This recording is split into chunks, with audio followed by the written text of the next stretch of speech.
For me, Sinner, as far as controlling the middle of the court. So you serve first ball, you return deep, first ball in the middle of the court. He's as good as I've seen at swallowing the middle of the court with pace. You can hit it hard. He will stay in that cross-court rally if he needs to, and you can't gain on him with pace. Nobody is going through Jannik Sinner. The reason that Alcaraz is able to have a level of effectiveness that no one on earth has against him is because he can hit every shot, right? He can hit the drop shots. On clay, he can fade away.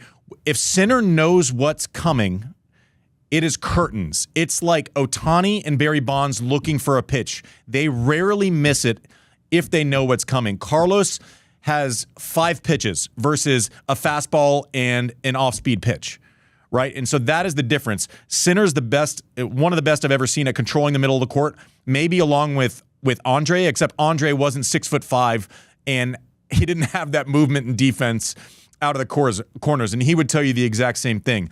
One of the challenges, I think, when we go indoors is that Carlos loses one of his options, right? He can't flip the ball up and away from Sinner. He's not going to kick it out wide. The bounce stays a little bit more muted, right? So it's tougher to get out of Sinner's pocket indoors, and this is, I don't want to be hyperbolic, when you can't really go up and out of the zone, and then you kind of have to win points through his pocket, I think it becomes even more challenging for players when they go against Jannik indoors. Whereas, if you had a heat map of where people put you in trouble, Jannik's heat map would be between his shoulders and his knees, and he crushes you if he's in that heat map, whereas Carlos has the ability to get outside of that heat map more than anyone else on earth. I always say I think Jannik has 2 forehands. I think it's you run him to the forehand side, he obviously can hurt you out of the corners. You run him to the backhand side, he can still hurt you out of the corners. When I was growing up, we were always taught typically you want to approach to the backhand, you want to approach inside out because it limits their ability, because they have to it's kind of tough without a court, but they have to kind of cross their foot, maybe use a slice. You kind of get it's just a little bit more uncomfortable to hit it this way than it is from like a semi-open position. Jannik is just master being able to just fire balls out of the corners on both sides.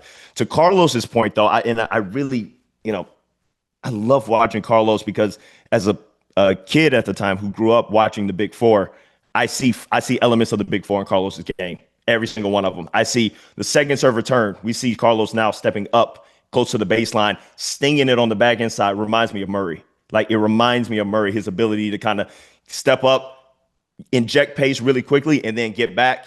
He's got a phenomenal lob as well. When he's hitting the forehand, I think usually I would say it's a bit more like Rafa, but I think his running forehand, and when he's looking to take time away, when he has to cut the angle off, take that forehand line and run to the net, his skills at the net resemble Roger, like undoubtedly his ability. And the thing is, Carlos makes a lot of flashy volleys, but he's so technically sound. When Roger, I remember as a kid watching Roger volley, and coaches would always say, don't volley like that, because he's just gifted. Like, he can break the wrist, he can break some of the rules that you kind of told how you need to get down at eye level. Carlos is such a technically sound volleyer, and that part reminds me of Roger. And of course, Novak, his defensive skills out of the corners, being able to kind of inject pace on the backhand, scrap and claw. Like, he has all of the Big Four. So in this matchup with Sinner, it's just about, we talk about he's a magician. It's just about playing the right things at the right time. And I think what we saw recently, this new implementation of crush and rush at times, where Carlos is just going to try to utilize all the tools that he has to keep Sinner uncomfortable. He can use the slice to kind of maybe bring Jannik up into the court, close to the baseline, and then try to sting him hard to the corners. Like, he's just trying to he's the only guy in the world who I think can move with Jannik. So he's utilizing his movement, he's utilizing variety to just try to get Jannik uncomfortable, because when he gets comfortable, especially indoors, there's not that much you can do. Now he's serving a joke. I think Carlos is a marriage of Roger, Rafa, and Murray, actually. I think Sinner is Djokovic 2.0. I think he's an inch taller. I think if the trade-off with Novak was 40-60 on the front foot versus I'm happy to D up, which I think is like an accurate thing. He can obviously punch you out if he needs to, but he was so good at just swallowing pace, making every point just brutal. I think Sinner's maybe the opposite. He's 60-40. He wants to get on that front foot, maybe a little bit earlier than Novak. But I think their games, without getting too creative, are the most similar. And then I think Carlos is this wrap-up of, on clay, that forehand comes off and it bounces over your head, right? He's able to flatten it out like Roger and use that kind of the amazing footwork, right? You can have a big forehand, but if you can't get your feet set quick enough in position, then you can't pull the trigger as often. I think the gift of Roger and the comp to Carlos is the footwork. Their feet barely touch the ground. They don't have to think about how to get in position. They can hit it big going left. They can hit it big going right. The angles they're able to take with their footwork makes their forehands feel even bigger. If you think about the way that Roger and Rafa return, Roger later in his career would step in and take cuts on the backhand side, but for a large portion of his career, he was so good at putting that chip in play, and then if you were neutral, you were actually behind. Rafa would have, preferred to go back and then kind of flip it up over your head with, this crazy spin mechanism that we had never seen. Carlos has the ability to hit those like punchy short returns like Murray did, right? And I think that's where kind of he's a mixture of those three, whereas Sinner, I think, is the next version of a Novak.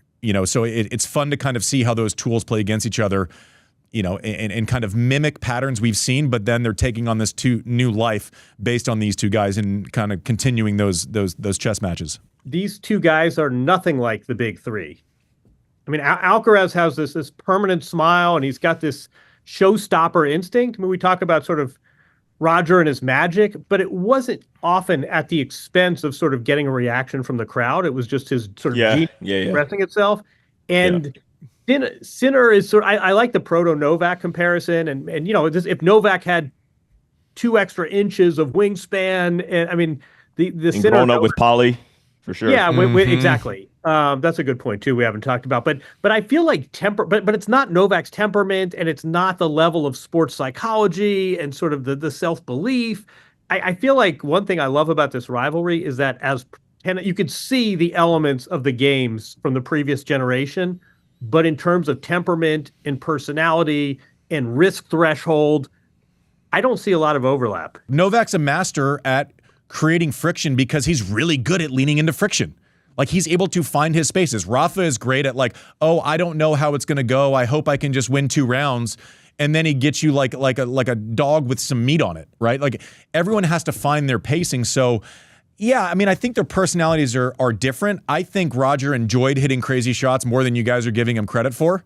I know for sure. Yeah, but I don't totally buy that. I don't think it's accidental that he sabers when he's up 2-0. I like he does it where he's not looking for it immediately, like Carlos. He does it more. Yes, that's a great call. It's not like he's dying for it, but if the opportunity presents itself and he's in a rally with Nalbandian at the Open or Davydenko at the Open, and he's like, fire 1, fire 2, fire 3. By the 4th one, he's swinging out of his shoes and rips a winner, and 100%. He's like, kind of like, Well, the difference is a smirk versus a finger to your ear and a look upwards, right? Like that's the difference.